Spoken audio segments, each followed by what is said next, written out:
बहुत बहुत स्वागत है आपका अपने YouTube चैनल कंपटीशन 24/7 एकेडमी में। और आज फिर मैं हाजिर हूँ आपके लिए। आज वो क्वेश्चन लेके आया हूँ जो एसएससी ने अभी एसएससी सीजीएल में क्वेश्चन 2019 के पेपर में पूछे गए हैं। सभी परसेंटेज के क्वेश्चन मैं लेके आया हूँ और आप देखेंगे कि क्वेश्चन मैं आपको जो करा रहा था उसी बेस पर सभी क्वेश्चन पूछे हैं। अराउंड उन्होंने 25 क्वेश्चन पूछे हैं। 18 शिफ्ट में 25 क्वेश्चन है और आप देखते हैं कि हम इनको कैसे सॉल्व करते हैं। क्लास को फर्स्ट क्वेश्चन क्या है हमारे पास, ये क्वेश्चन पूछा गया था फोर्थ शिफ्ट में, फोर्थ ऑफ मार्च को। ठीक है, क्या क्वेश्चन है मेरे पास, if the length of the rectangle is increased by 40% and the breath is decreased by 20%, then the area of the rectangle increased by x%, the value of x। मैं पहले ही आपको करा चुका हूँ कि अब मेरे पास क्या हो रहा है, the length of the rectangle increase by 40%। मैंने आपको तरीका बता दिया है, फिर से कर सकते हैं। 100 से कितना हो रहा है 140 and the breath is decrease by 20, तो 100 से मेरे पास कितना हो रहा है 80। 0 से 0 कैंसिल आउट, 0 से 0 कैंसिल आउट। 5 से मैं कर सकता हूँ, 2 5 10, 7 25 28। आप देख सकते हो कितना इंक्रीज हो रहा है 25 से। 25 से मेरे पास 3 इंक्रीज हो रहा है, मल्टीप्लाई 100, 2500 का 100, 12%। मेरे पास आंसर हो गया 12%। मेरे पास आंसर आ गया। अगला क्वेश्चन बहुत अच्छा है, इसको हम करते हैं। क्या क्वेश्चन है हमारे पास, इसको ये क्वेश्चन पूछा गया है और ये बहुत ही अच्छा क्वेश्चन है। देखते क्या है। 2 bottles of the same capacity are 35% and 33 1/3% full of orange juice respectively. They are filled up completely with apple juice and then the content of the both bottles are emptied into another vessel. The percent of apple juice in the mixture. मेरे से question, ये question है क्या, question मैं आपको बता देता हूँ। मेरे पास 2 सेम कैपेसिटी के 2 बर्तन हैं जिनकी कैपेसिटी सेम है। उसमें हमारे पास 35% और 33 1/3% हमारे पास ऑरेंज जूस है। बाकी जो बचा हुआ है उसमें हमारे पास एप्पल जूस है। इन दोनों मिक्सचर को, इन दोनों बॉटल्स को हमने क्या किया है, तीसरे बोतल में डाल दिया है। आपको बताना है कि जब हमने वो तीसरी बोतल में डाला है तो एप्पल जूस की जो परसेंटेज है वो कितनी होगी। आप देखो इस क्वेश्चन को कैसे करते हैं। मैंने आपको बताया था, आपको परसेंटेज पता होगी तो आप इस क्वेश्चन को कितने सेकंड में कर पाएंगे। आप देखें 35 क्या होता है हमारे पास 7/20, करेक्ट, ये आपको पता होना चाहिए। 33 1/3 हमारे पास क्या होता है 1/3। मैं ये कहता हूं कि मेरे पास फर्स्ट ये था, फर्स्ट वेसल हमारे पास क्या था 7/20, सेकंड क्या था 1/3। मुझसे ये बात बोली, मैं इसकी फर्स्ट वाले की बात करता हूं तो इसमें 20 मेरे पास टोटल रहा होगा और 7 मेरे पास ऑरेंज रहा होगा।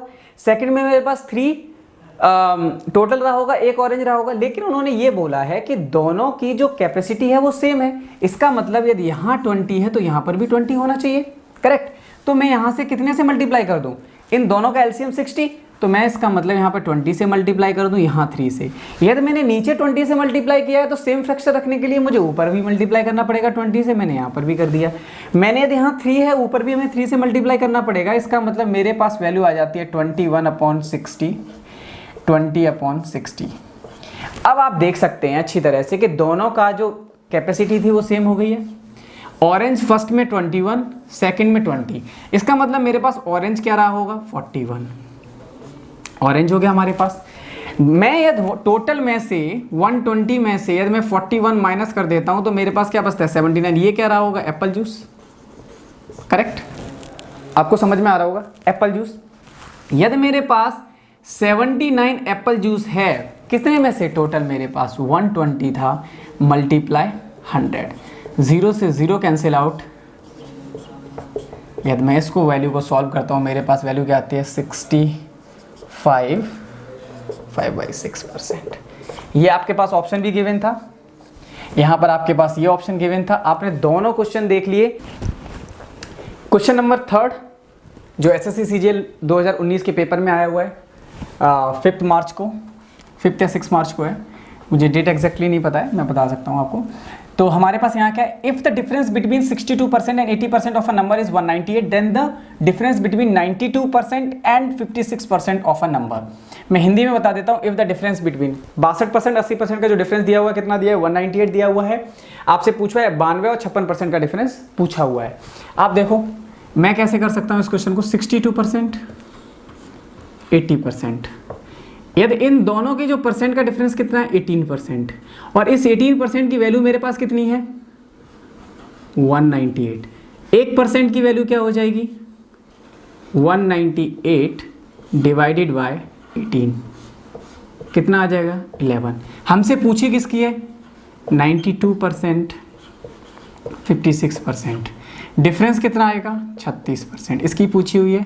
यदि 1% की वैल्यू मेरे पास 11 है तो मेरे पास 36% की वैल्यू क्या हो जाएगी, तो उसके लिए 1% की वैल्यू मेरे पास 1% की वैल्यू 11 है, तो 36% की वैल्यू के लिए क्या करेंगे 11 मल्टीप्लाई 36, 396 आंसर हो जाएगा। नेक्स्ट क्वेश्चन है मेरे पास, क्वेश्चन नंबर 4, मुझे लगता है समझ में आया होगा। Sonu saves 15% of her income if her income increased by 20% and she still saves the same amount as before, then what is the percent increase in her expenditure. आप देख सकते हो ऑप्शन भी सेम थे, जो ऑप्शन आए हुए मैंने वही ऑप्शन लिखे हुए हैं। क्या पूछा है हमसे, मैं यहां लिख रहा हूं आपके सामने, Sonu save 50% of her income. अब मैंने आपको वही तरीका बताया, 15% कितना होता है, 15% आपको डायरेक्टली पता होना चाहिए, जो सबसे अच्छा तरीका है में 3/20। इसका मतलब उसकी इनकम कितनी होगी 20, मैं यहाँ लिख देता हूँ, उसकी इनकम क्या रही होगी 20।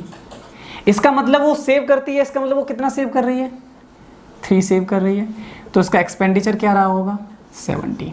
यहाँ तक आपको कोई प्रॉब्लम, ये हमारे पास आप देख सकते, देख रहा होगा आपको, इनकम ये 20 है, सेविंग 3 है, यदि मैं इनकम में से सेविंग माइनस करूंगा तो एक्सपेंडिचर 17 है। नया कंडीशन क्या बोली है उसने, न्यू कंडीशन क्या बोली है, 20% उसकी इनकम बढ़ जाती है। यदि अभी 20 थी तो अब कितनी हो जाएगी, यदि 20% में बढ़ाऊंगा तो 24 हो जाएगी, निकालना बता देता हूँ। यदि आप देखेंगे तो ये कितना आ जाता है 24, ठीक है, तो अब ये कितनी होगी 24, लेकिन अभी भी वो जो इनकम सेव कर रही है वो 3 कर रही है, ठीक है, लेकिन एक्सपेंडिचर बढ़ जाएगा। एक्सपेंडिचर अब कितना हो गया 21, वही पूछा है what is the percent increase in her expenditure.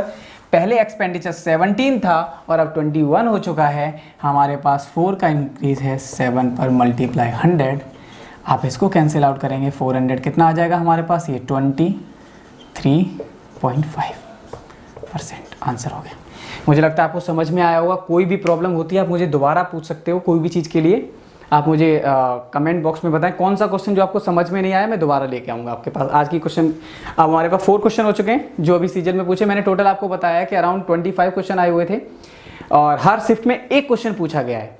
यदि मैं पर्टिकुलर सिर्फ परसेंटेज की बात करूं, डीआई के साथ 5 क्वेश्चन भी पूछे गए थे, वो भी मैं अलग से लेके आऊँगा तो आपको दिखाऊंगा, लेकिन ये समझ में आ गया होगा, नोट कर लिया होगा। तो क्वेश्चन नंबर 5 है जो एसएससी सीजीएल में आया हुआ है। क्या क्वेश्चन है हमारे पास, the income of A is 60% less than that of B and the expenditure of A is equal to 60% of B's expenditure. If A's income is equal to the 70% of B's expenditure, then what is the ratio of the saving? करने का तरीका क्या होगा, यदि मैं starting में 2 तरीके से इस क्वेश्चन को कर सकता हूँ। तो मेरे पास मैं पहला तरीका है आपको यहीं बता देता हूँ कि इसको मैं कैसे कर सकता हूँ। मेरे पास यहाँ क्या होगी इनकम, यहाँ पर मेरे पास एक्सपेंडिचर, यहाँ पर मेरे पास सेविंग, यहाँ पर ए की, यहाँ पर बी। तो मैं इस तरीके से क्यों कर रहा हूँ मैं आपको बता देता हूँ। यदि मेरे पास एक्सपेंडिचर यहाँ दिख रहा है, मैं इस क्वेश्चन में मुझे ये दिखाई दिया कि if A's income is equal to the 70% of B expenditure, मैं डायरेक्टली बी के एक्सपेंडिचर को 100 मान लूँ तो मेरे पास इनकम 70 हो जाएगी और ये जो 70 है वो 60% less than that of be income में। तो बी की इनकम क्या होगी मैं यहाँ बता देता हूँ। जो ये 70 है वो 40% की वैल्यू है। यदि 40% की वैल्यू 70 है तो आप बी की इनकम निकाल सकते हो। 1% की वैल्यू क्या हो जाएगी 70/40 इंटू 100, दैट मीन मेरे पास क्या आ जाएगा 700/4। किसकी इनकम हो जाएगी, बी की इनकम हो जाएगी। मैंने ऐसा क्यों किया, क्योंकि मुझे कैलकुलेशन इजी करनी थी। यदि मैं चाहता तो यहाँ पर 100 और 40 से भी कर सकता था, यहाँ 100 मान लेता, इसको 40 मान लेता। मैं हिंदी में बता दूँ, शायद मैंने क्वेश्चन हिंदी में नहीं बताया है। ए की जो इनकम है वो 60% कम है बी से, एंड उसका जो खर्चा है वो बराबर है 60% के बी के खर्चे से। इफ़ एज इनकम इज, ए की जो इनकम है वो इक्वल है 70% बी के खर्चे से, ये चीज़ है। और पूछा हुआ है दोनों की सेविंग का रेशियो, ठीक है, बचत का रेशियो पूछा है। मैंने आपको ये तरीका बताया, अगर मैंने एक्सपेंडिचर 100 मान लिया है तो मैं तुरंत 70 मान सकता हूँ, उसके बाद में ये 40% की वैल्यू है तो मेरे पास 100% की वैल्यू ये आ जाएगी। तो मतलब मेरे पास ए और बी की इनकम आ गई। उसने बोला कि वो यहाँ पर एक और क्वेश्चन में बोला हुआ है कि and the expenditure of A is equal to the 60%। अब आप 60% सोच सकते हो, तो 100 का मैं डायरेक्टली 60% ये निकाल सकता हूँ। तो सेविंग यहाँ कितनी हो जाएगी 10। मैं इसमें से ये माइनस करता हूँ तो मेरे पास क्या आ जाएगा 300 डिवाइडेड बाय 4, करेक्ट। इसकी सेविंग आ जाएगी। इसमें से माइनस करने के बाद मेरे से यही रेशियो पूछा हुआ था ए और बी का, तो मैं 10 डिवाइडेड बाय 300, ये 4 ऊपर चला जाएगा, मैं कैंसिल आउट करता हूँ, मेरे पास क्या वैल्यू आ जाएगी 2:15। मुझे लगता है आपको समझ में आया होगा बहुत अच्छी तरह से। कोई भी प्रॉब्लम, ये अच्छा क्वेश्चन था, थोड़ा सा घुमाया हुआ था। पहले क्या करता था डायरेक्टली क्वेश्चन पूछता था, थोड़ा घुमा के पूछा और इजी आंसर था।